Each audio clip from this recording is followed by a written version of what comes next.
Obrigado ao War Thunder por patrocinar o vídeo de hoje.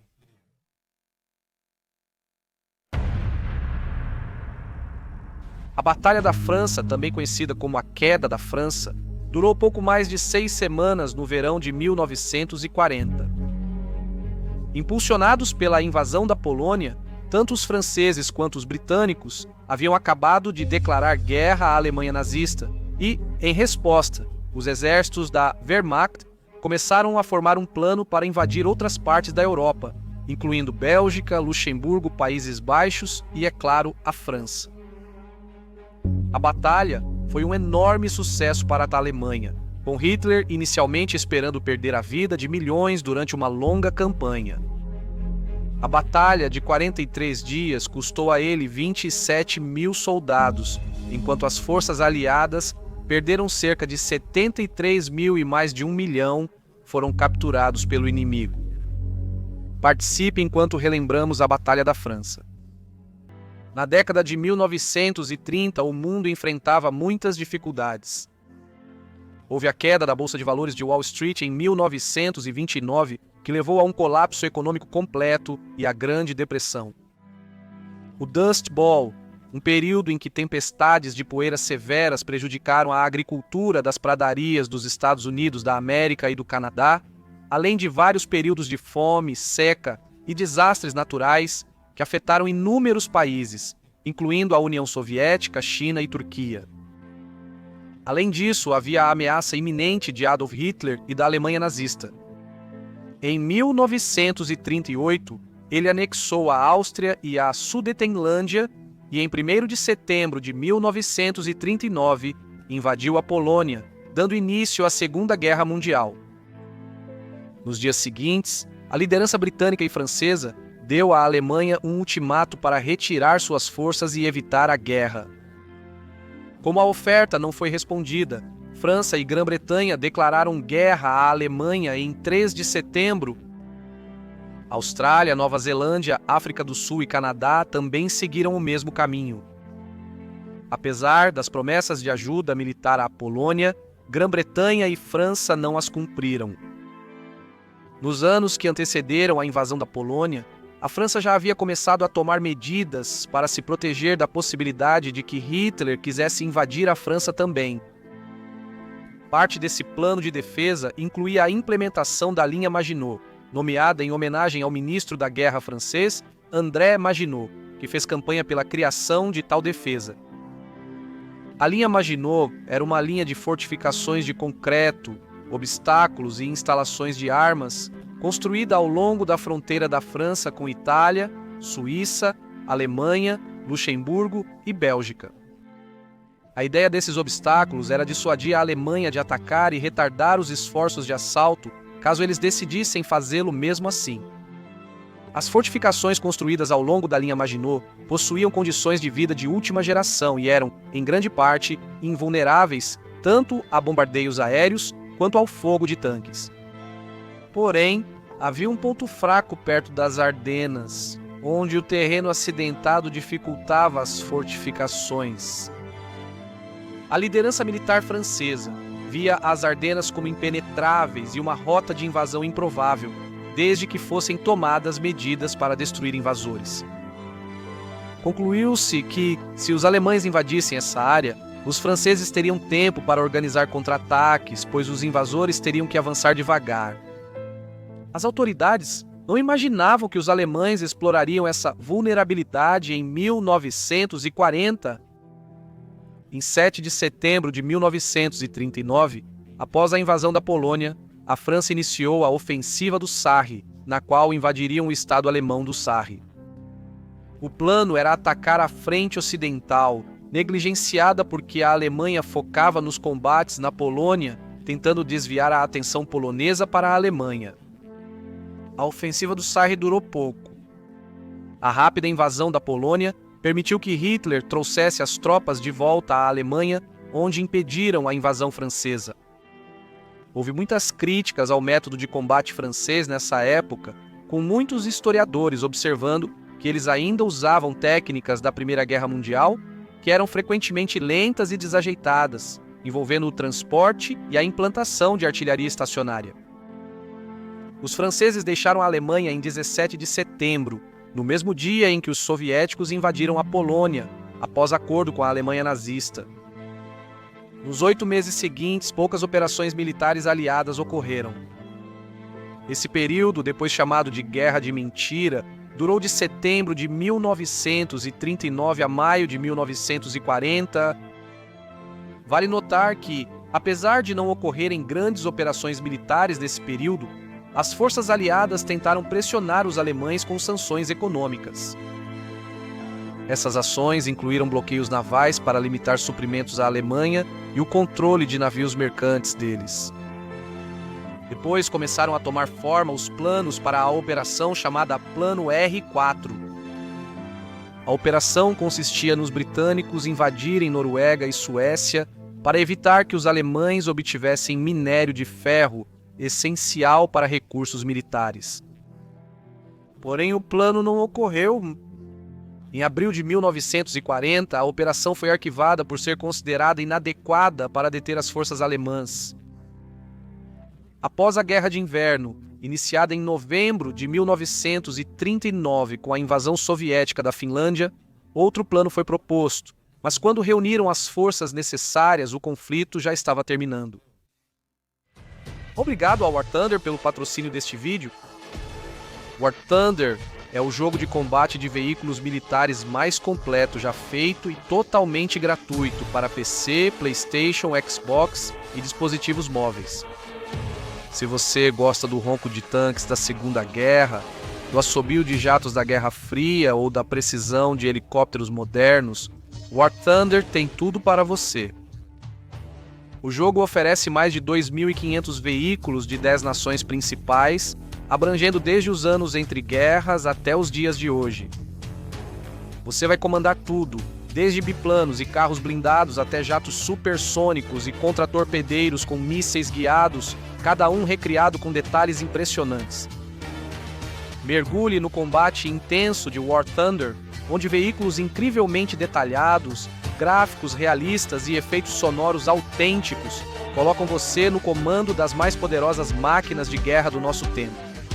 Junte-se hoje a uma comunidade mundial com mais de 70 milhões de jogadores em batalhas PVP épicas e mergulhe na experiência impressionante que é War Thunder, com uma riqueza incomparável de conteúdo de alta qualidade para descobrir. Simplesmente não existe jogo melhor para os fãs de história militar.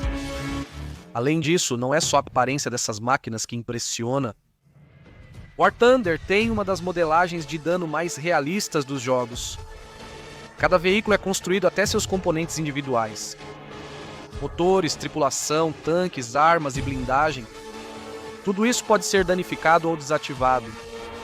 É aqui que o War Thunder se destaca, sendo mais que um jogo, uma experiência para quem tem qualquer interesse em história militar.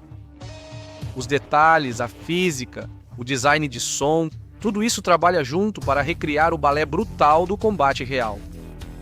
O sistema de personalização permite equipar veículos com camuflagens históricas, decalques e decorações criadas pela comunidade, ideal para recriar marcas de sua unidade favorita ou se destacar no campo de batalha. War Thunder agora também está nos dispositivos móveis. Você pode participar de batalhas rápidas no iPhone ou Android com o mesmo combate intenso e tático disponível no PC e console. É uma experiência completa de campo de batalha no seu bolso. Então, se esse parece o seu tipo de jogo, use os links no comentário fixado ou na descrição do vídeo para se inscrever no PC, PlayStation, Xbox ou celular. É totalmente gratuito e há um pacote de bônus enorme esperando por novos jogadores ou para jogadores que estão voltando e não acessaram nos últimos 6 meses no PC ou console. Esse pacote inclui a decoração exclusiva de veículo Águia do Valor, 100 mil leões de prata e 7 dias de conta premium para acelerar o seu progresso. Mas lembre-se de que esse bônus está disponível por tempo limitado. Obrigado novamente ao War Thunder pelo apoio.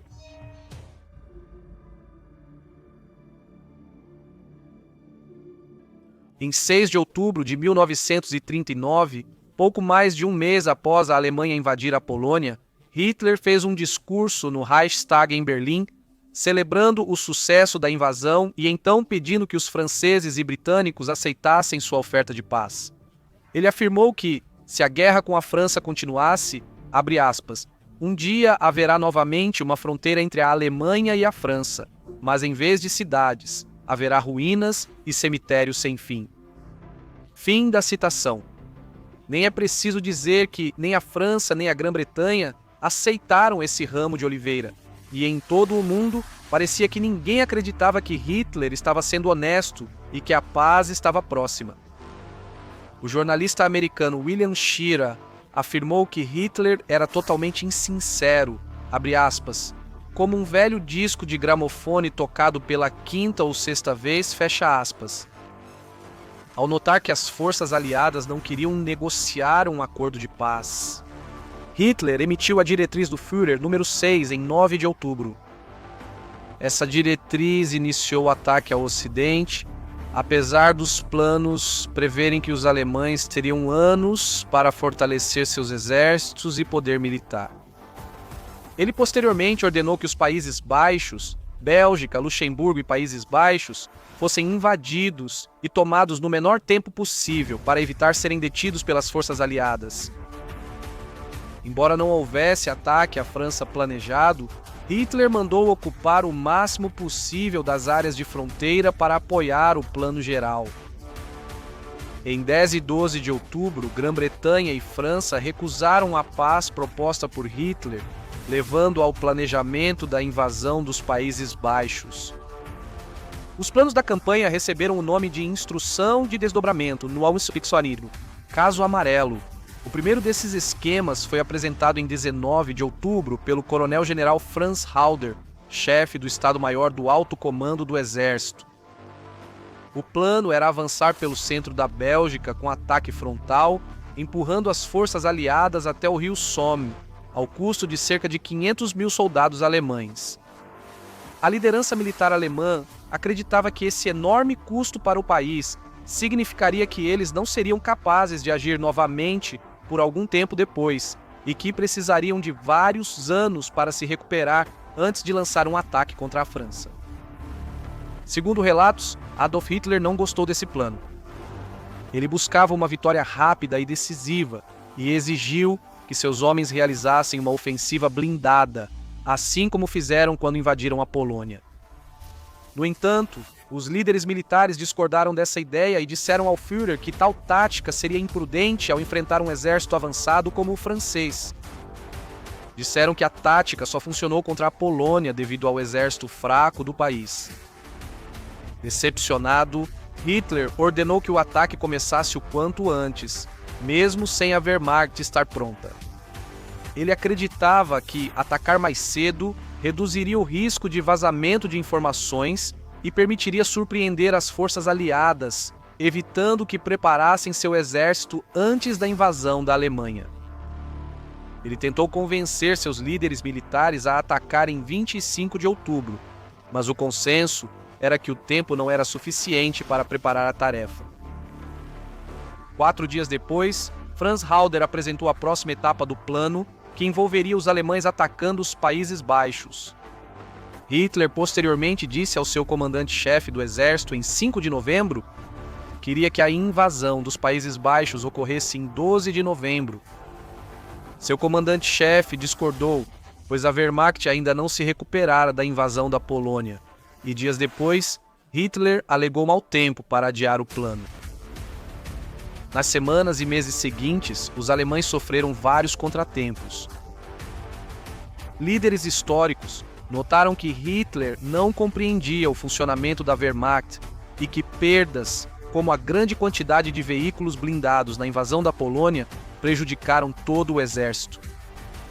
O comandante do grupo de exércitos A, general Gerd von Rundstedt, também deixou claro que discordava do plano de Franz Halder.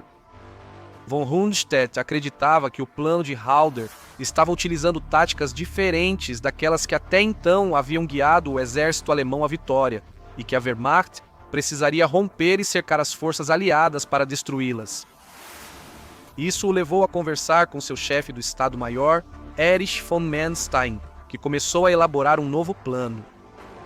Em 10 de janeiro de 1940, um rascunho anterior do plano foi apreendido pelas forças aliadas após um avião alemão ser abatido por engano sobre a Bélgica. O piloto tentou queimar os planos, mas não conseguiu, e ambos foram capturados pelos aliados. Antes desse erro, Hitler planejava iniciar a Operação Caso Amarelo até 17 de janeiro e, segundo relatos, ficou furioso ao saber do ocorrido. Um observador se referiu ao acesso de raiva que ele teve em seguida como, abre aspas, "Dem a maior tempestade que já vi na minha vida." O Führer, possuído e espumando, socava a parede e insultava duramente os incompetentes e traidores do Estado-Maior, ameaçando-os de morte. O plano final previa os alemães atacando principalmente pelas Ardenas, na Bélgica, que era o ponto mais fraco da fortificada linha Maginot francesa. Outro motivo para o ataque acontecer aqui era que se sabia que os franceses defendiam a área com tropas menos experientes, incluindo divisões do 2º e do 9º Exércitos. O plano previa o grupo de exércitos A avançando entre Namur e Sedan rumo a Amiens, enquanto o grupo de exércitos B lançaria um ataque de distração ao norte para atrair as forças aliadas à Bélgica e prendê-las lá. O plano saiu como instrução de campanha no Imeres. 4. Caso Amarelo, em 24 de fevereiro de 1940, e foi aprovado por Hitler porque ele sentiu que oferecia a possibilidade de uma vitória decisiva, algo que ele vinha buscando continuamente em cada nova versão. Na preparação para o ataque, a Alemanha mobilizou mais de 4 milhões do exército, mais de 1 milhão da Força Aérea, 180 mil da Marinha e cerca de 100 mil soldados da Waffen-SS, braço de combate da Schutzstaffel. Quase 3 milhões de homens dessas forças estavam disponíveis para a Batalha da França. Apesar do número impressionante, cerca de 45% do exército tinha em torno de 40 anos e 50% recebeu só algumas semanas de treinamento. Além disso, só cerca de metade das divisões alemãs disponíveis estava apta para operar. Muitas estavam mal equipadas, principalmente em relação a franceses e britânicos. Mesmo assim, os aliados também não estavam perfeitamente preparados para a guerra. Embora tivessem cerca de 45% mais armas do que os alemães, além de mais veículos motorizados, o exército britânico, em particular, estava insuficientemente abastecido para a guerra. Apesar da mobilização desde 1936 e total desde 1939, muitos militares não estavam prontos para suas funções, criando uma diferença entre os planos dos aliados e sua execução. O exército britânico sofria com a falta de treinamento e preparativos práticos, com historiadores observando que faltavam cerca de 150 mil pares de calças, 350 mil cobertores, mais de 400 mil barracas e 600 mil pares de botas. No final de 1939, os belgas reforçaram suas defesas ao longo do Canal Albert, no nordeste do país.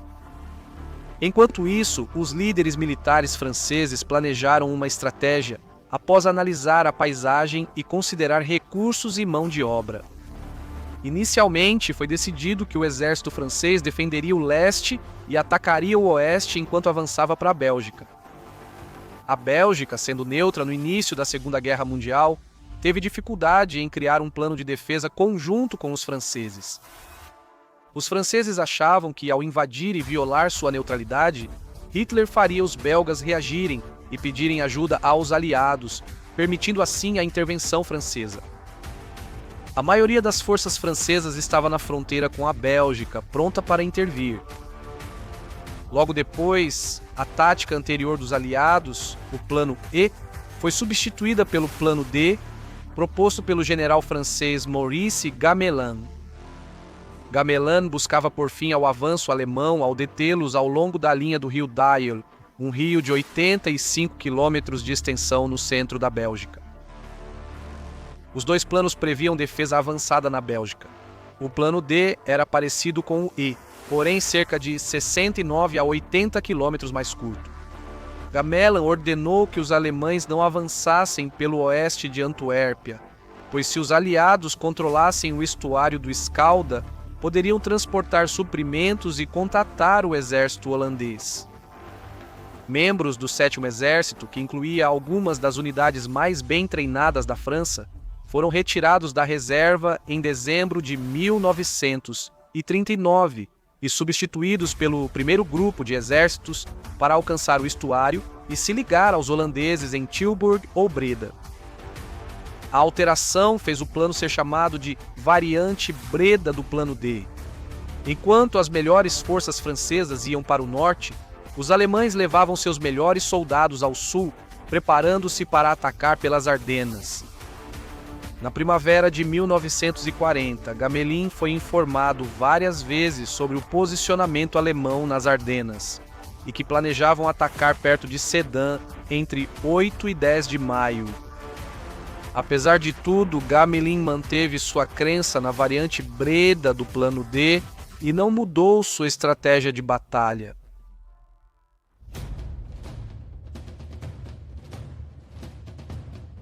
Luxemburgo foi o primeiro país invadido pelos alemães no Caso Amarelo.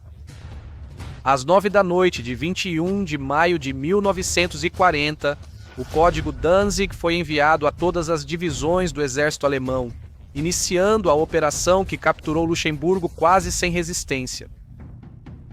Depois, o grupo de exércitos B lançou uma ofensiva de distração contra Holanda e Bélgica. Na manhã seguinte, divisões de paraquedistas pousaram de surpresa em Haia, perto de Roterdã, e no Forte Eben Emael, próximo ao Canal Alberto, na Bélgica. Como previsto pelos alemães, o primeiro grupo de exércitos francês foi enviado contra o grupo de exércitos B, deixando o restante das forças aliadas mais exposto, sem combustível e com capacidades reduzidas.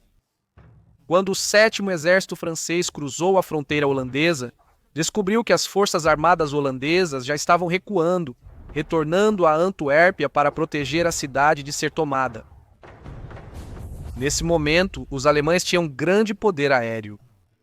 Sua força aérea enviou 247 bombardeiros médios, 147 caças, 424 transportes Junkers, Ju-52 e 12 hidroaviões Heinkel e 59. Todos para a Holanda. A Força Aérea Holandesa, por outro lado, tinha apenas 144 aeronaves de combate, e cerca de 50% dessas aeronaves foi destruída só no final do primeiro dia, tendo conseguido abater apenas alguns aviões alemães. Enquanto isso, soldados do 18º Exército Alemão capturaram pontes na Batalha de Roterdã, evitando a maior parte da nova linha d'água, defesas do século XVII, e depois romperam a Fortaleza Holanda, parte dessa linha. Embora a Alemanha tenha tentado capturar os aeródromos holandeses ao redor de Haia, assim como a própria cidade, seus esforços falharam, pois não conseguiram manter suas posições e perderam muitas aeronaves no processo. Blindados da 9ª Divisão Panzer chegaram a Roterdã em 13 de maio após o exército francês falhar em detê-los. Mais bombardeios à cidade ocorreram em 14 de maio, levando à destruição do centro da cidade. Isso levou o exército holandês a se render, pois apesar de terem resistido aos alemães em outras áreas, temiam mais destruição em seu país. Embora tenham se rendido, os holandeses continuaram lutando ao lado dos franceses em outros conflitos, incluindo a Batalha de Zelândia. Após o fim do caos, os holandeses sofreram quase 5.000 baixas, incluindo 2.559 civis. A Bélgica foi invadida ao mesmo tempo, e os alemães destruíram 83 das 179 aeronaves belgas nas primeiras 24 horas do ataque. Mesmo assim, os belgas defenderam bem, principalmente no Canal Albert, onde os alemães tinham dificuldades para avançar. Isso preocupava a liderança alemã, pois os aliados deviam permanecer distraídos enquanto o grupo de exércitos A criava cabeças de ponte. Isso resultou na Batalha do Forte Eben Emael, O forte foi construído entre 1931 e 1935 para proteger os belgas de um ataque alemão vindo pelos Países Baixos. Apesar da construção moderna, ele foi logo neutralizado por paraquedistas em 10 de maio, que usaram explosivos nas torres de canhão antes de capturar as pontes do canal próximo. Com o caminho livre para mais soldados, as autoridades belgas decidiram retirar suas divisões para o rio Dyle 5 dias antes do previsto. Isso foi um duro golpe para franceses e britânicos, que achavam que os belgas conteriam a invasão por semanas, dando-lhes mais tempo para se preparar. Planejaram posições defensivas em Anu e Gembloux. O primeiro exército francês defenderia o eixo Gembloux-Wavre, enquanto o corpo de cavalaria seguiria para Anu para atrasar os alemães e dar tempo ao primeiro exército em Gembloux. A Batalha de Anu foi a maior batalha de tanques até então. Apesar dos franceses perderem 105 veículos, destruíram 160 tanques alemães. No entanto, após a retirada planejada dos franceses, os alemães conseguiram reparar muitos tanques, restando cerca de 59 inoperantes. Segundo os relatos, a cavalaria distraiu os alemães tempo suficiente para o primeiro exército se entrincheirar em Gembloux. Por 2 dias, os franceses repeliram ataques do 6º Exército Alemão. O primeiro exército francês teve que recuar de Gembloux após ataque surpresa dos alemães pelas Ardenas e na travessia do rio Meuse em Sedan. À medida que os franceses continuavam recuando, acabaram indo em direção a Lille, desorganizando toda a defesa aliada e levando os alemães a ocuparem a Bélgica com muita facilidade. A Batalha de Sedan durou poucos dias, de 12 a 15 de maio, quando os alemães tentaram cercar as tropas inimigas na Operação Caso Amarelo. Enquanto as forças aliadas estavam focadas em outras invasões, o grupo de exércitos A cruzou o rio Mosa e tomou Sedan em 12 de maio sem resistência e com apoio aéreo. As forças francesas próximas foram rapidamente incapacitados. Em 14 de maio, franceses e britânicos tentaram destruir as cabeças de ponte alemãs, mas o intenso bombardeio aéreo alemão impediu isso.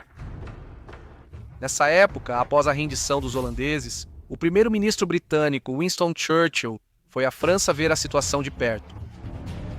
Ao perguntar aos líderes franceses sobre reservas, ele ficou supostamente chocado ao saber que não tinham. Os militares franceses haviam comprometido todas as suas tropas com o Plano D e com a invasão alemã. Entre 15 e 17, os franceses atacaram as cabeças de ponte alemãs, mas fracassaram em frustrar os planos inimigos devido a atrasos e confusão entre as tropas. No dia 19 de maio, o general Henri Giraud, do 9º Exército Francês, foi capturado pelos alemães. Giraud estava com o 7º Exército quando ele foi enviado para os Países Baixos 9 dias antes, com o 7º Exército enfraquecido, sendo absorvido pelo 9º Exército logo em seguida. Sua captura desmotivou os soldados, preocupados com seu destino nos próximos dias. Enquanto isso, os alemães seguiram sem serem detidos e, em 20 de maio, chegaram ao Canal da Mancha, seu objetivo após capturarem Sedan. Isso permitiu cercar as forças aliadas mais fortes, incluindo a Força Expedicionária Britânica, o restante das forças belgas e 3 exércitos franceses ao longo da costa norte da França. A Força Expedicionária Britânica conseguiu repelir tanto a 7ª Divisão Blindada quanto a Waffen-SS, que eram alguns dos melhores homens da Alemanha. Embora tenham conseguido repelir esses ataques, o líder da Força Expedicionária Britânica, General John Gort, sabia que precisava tirar seus homens dali e, por isso, convenceu seus superiores de que precisavam evacuar por mar. Os franceses depois alegaram terem sido enganados pelos britânicos, acreditando que as tropas britânicas, fugindo da queda da França, só estavam se reagrupando e voltariam com reforços. Em 21 de maio aconteceu a Batalha de Arras, um contra-ataque das forças aliadas. Após serem encurralados pelos alemães, os aliados fizeram contra-ataques descoordenados e esporádicos, pois a maioria de suas forças ainda estava na Bélgica. Isso fez com que líderes militares franceses e britânicos planejassem uma ofensiva em Arras, norte da França. Mesmo com poucos recursos e soldados, os aliados usaram blindados para avançar ao sul de Arras e tiveram sucesso inicial no ataque. No entanto, ao anoitecer, foram forçados a recuar para evitar novo cerco, perdendo todo o progresso. Apesar do fracasso do conflito, ele permitiu que os aliados reforçassem os portos do canal antes da Operação Dínamo e da Batalha de Dunkerque, pois Adolf Hitler ordenou que as unidades Panzer parassem até resolver a situação em Arras. Em 28 de maio, após a rendição do rei Leopoldo, a Bélgica ficou sob controle total da Alemanha nazista e o futuro parecia sombrio. A Operação Dínamo ocorreu em seguida, envolvendo a evacuação de mais de 338 mil soldados, aliados das praias e do porto de Dunkerque, no norte da França. Ela durou 9 dias, de 26 de maio a 4 de junho, e no auge, cerca de 180 mil soldados aliados foram evacuados da França em apenas 3 dias. Em 29 de maio, a divulgação dos esforços de evacuação fez com que civis com barcos fossem à França ajudar a trazer tropas ao Reino Unido. 2 dias depois, verificou-se que os cais de Dunkerque estavam gravemente danificados e impróprios para a atracação. Isso fez com que o capitão William Tennant, líder da operação, usasse as praias e o East Mole para atracar navios, permitindo o resgate de mais tropas. Os últimos soldados britânicos saíram de Dunkerque em 3 de junho. No dia seguinte, navios voltaram para resgatar os franceses restantes. Cerca de 26 mil foram salvos, mas entre 30 e 40 mil já haviam sido capturados pelos alemães. Apesar de centenas de milhares de soldados salvos, grande parte do equipamento aliado ficou para trás. Muitas baixas também ocorreram durante a evacuação, com os franceses perdendo cerca de 16 mil soldados e os britânicos perdendo cerca de 1.000. Os aliados também tiveram mais de 60 mil baixas na Batalha de Dunkerque. Winston Churchill chamou o isolamento das tropas britânicas na França de um desastre militar colossal e o resgate delas de um milagre de libertação. Enquanto isso, mais para o interior, em 1º de junho, soldados franceses se renderam aos alemães após o cerco de Lille, que ocorreu entre 28 e 31 de maio, e permitiu que mais aliados seguissem para Dunkerque e participassem do conflito lá. Após a evacuação, os soldados franceses restantes lutaram contra os alemães, mesmo em menor número, com menos armas e desvantagem estratégica. Eles perderam a maior parte do armamento pesado e das melhores formações blindadas. Os números do exército francês estavam reduzidos, e agora eles estavam completamente sozinhos, sem nenhum apoio aliado à vista. Além disso, milhões de civis refugiados tentavam fugir da guerra, causando congestionamento nas estradas com milhares de carros e carroças. O governo não previu o colapso rápido do exército e ficou sem saber como agir.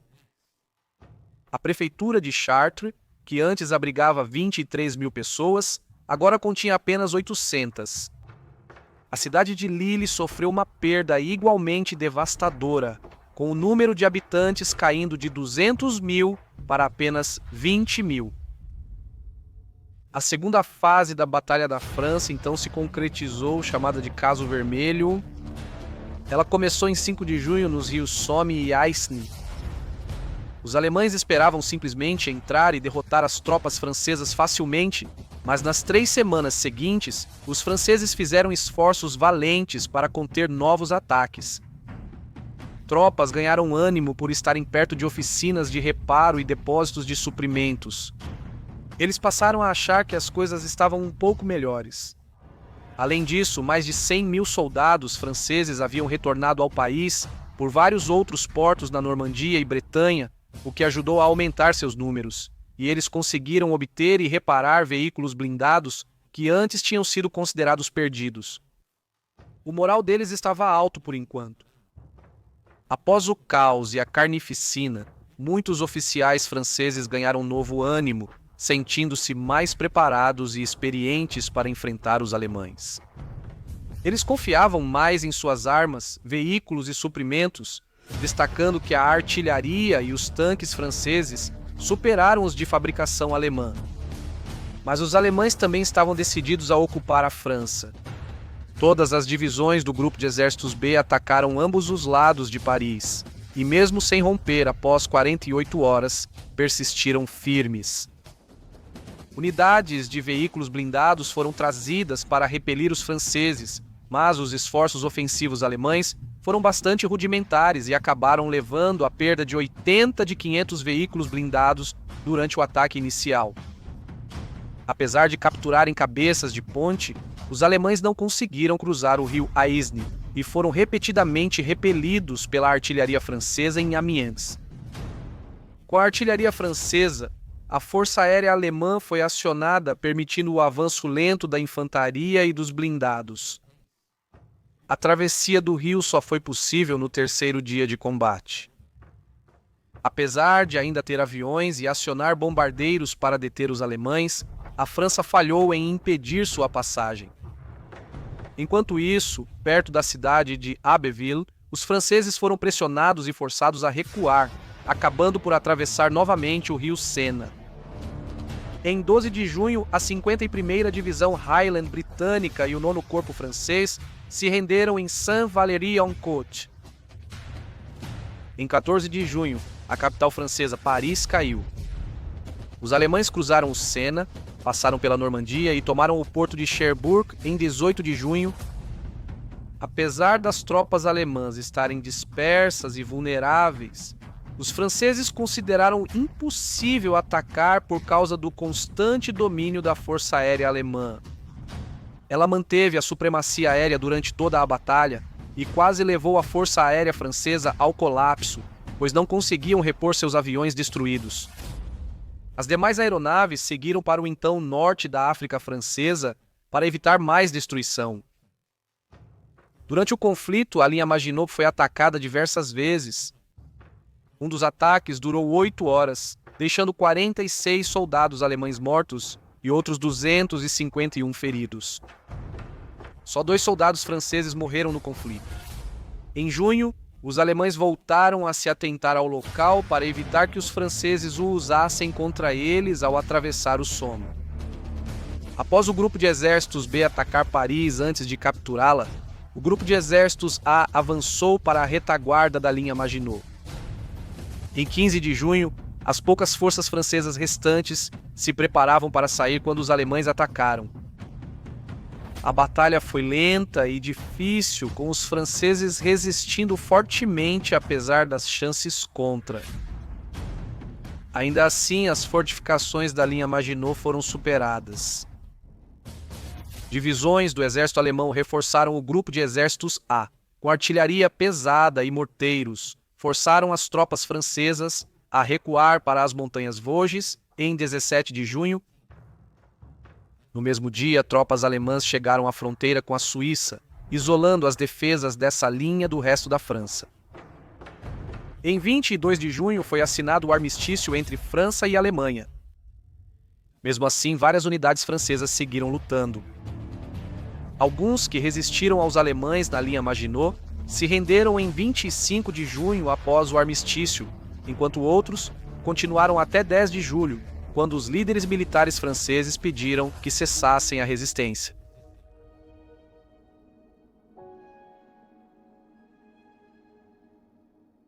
O armistício dividiria a França em duas. Uma área permaneceu sob independência francesa nominal, enquanto a outra foi submetida à ocupação militar alemã. Pelo acordo, Marinha e Força Aérea Francesa seriam neutralizadas, sem serem entregues aos alemães, enquanto outras cláusulas geraram debates e resistência dos franceses. Uma das cláusulas permitia alterar os termos para atender exigências italianas, outra exigia que cidadãos alemães encontrados na França fossem entregues aos alemães, provavelmente deportados e enviados a campos de concentração. Os alemães alegaram que essas ações ocorreriam apenas contra refugiados que fomentaram a guerra, eufemismo para judeus alemães que fugiram para a França em busca de asilo. Posteriormente, franceses e italianos assinaram um novo armistício. Enquanto a Itália ocupou apenas um pequeno território francês, eles também exigiram a desmilitarização das, aspas, áreas fortificadas e bases navais de Toulon, Bizerta, Ajaccio e Oran. Em 10 de julho de 1940, o simpatizante fascista francês Pierre Laval pressionou a Assembleia Nacional, ou o Parlamento francês, a se dissolver. E isso levou à criação da França de Vichy, ou Estado francês, que operava sob um regime muito mais autoritário, com Philippe Pétain, um marechal francês que comandou o exército francês durante a Primeira Guerra Mundial no comando. O ex-primeiro-ministro francês, Paul Reynaud, havia renunciado em 16 de junho e recomendou que Pétain o substituísse. Após a criação do Estado francês, o antigo lema revolucionário liberdade, igualdade, fraternidade foi substituído por trabalho, família, pátria. Pierre Laval era um apaziguador do regime nazista e estava disposto a colaborar com eles, acreditando que o futuro da França estava diretamente ligado ao sucesso da Alemanha. Diversos soldados franceses seguiram resistindo aos alemães mesmo após o armistício. Um dos principais críticos do novo regime francês foi Charles de Gaulle, oficial militar que fugiu para a Inglaterra e se tornou voz da resistência à ocupação alemã. Embora mais movimentos locais surgissem e crescessem na França, levaria tempo para que florescessem. O conflito de 6 semanas em 1940 foi sangrento e tedioso. Por acreditarem em sua superioridade militar, franceses e britânicos permitiram que os alemães invadissem e capturassem vários países facilmente. Apesar dos esforços valentes dos franceses, a má estratégia militar e liderança fraca causaram a queda do país. Embora ambos os lados tenham operado com cerca de 3,5 milhões de soldados, as perdas dos aliados foram muito maiores do que as das potências do eixo. Os aliados perderam 73 mil soldados, enquanto outros 240 mil ficaram feridos e mais 15 mil desapareceram. Mais de 1.700.000 soldados foram capturados pelo inimigo. Franceses e britânicos perderam juntos 4.643 tanques e aeronaves. Por outro lado, a Batalha da França custou à Alemanha a vida de mais de 28 mil soldados, além de ferir mais de 111 mil outros. Outros 19.384 desapareceram e até 2.250 tanques e aeronaves foram perdidos no conflito. Agradeço novamente ao War Thunder pelo patrocínio deste vídeo. Jogue grátis no PC, PlayStation, Xbox ou celular pelos links no comentário fixado ou na descrição do vídeo. Se você é novo no jogo ou não joga há 6 meses, há um pacote bônus por tempo limitado esperando por você. No PC e consoles, com veículos premium e várias recompensas no jogo. Não perca a chance e junte-se ao War Thunder hoje.